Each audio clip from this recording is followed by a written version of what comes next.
तर बघा अशा प्रकारे बटाटे घेतले आहे, तर याला मी किसून घेणार आहे.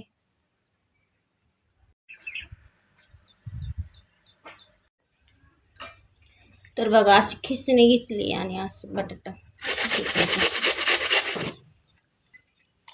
अशा प्रकारे किसून घेतलाय.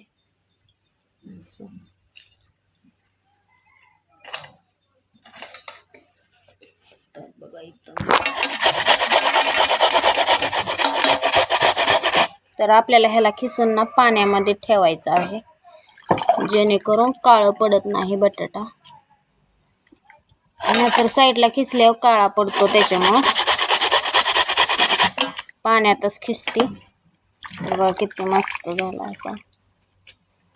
तर याला ना आपल्याला गरम पाण्यामध्ये टाकून घ्यायचा.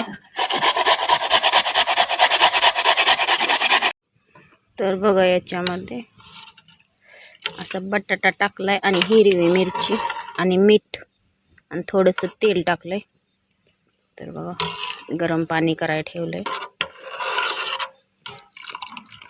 तर बटाटा थोडासा शिजल्याच्या नंतर आपल्याला इथं बारीक करून घेतलेला शाबू ॲड करायचा याच्यामध्ये. तर बघा अशा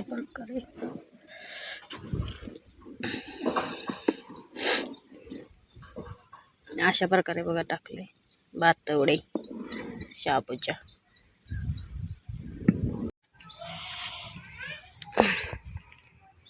बघू शकता.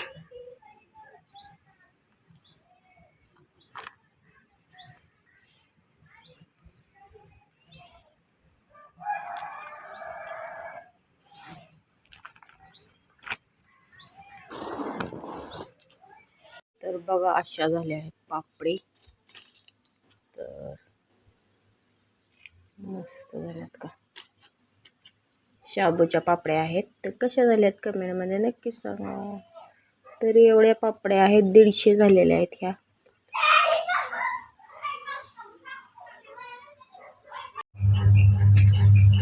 तर बघा गव्हाच्या कुरवड्या केल्यात. तर एवढा डब्बा अर्धा झालाय.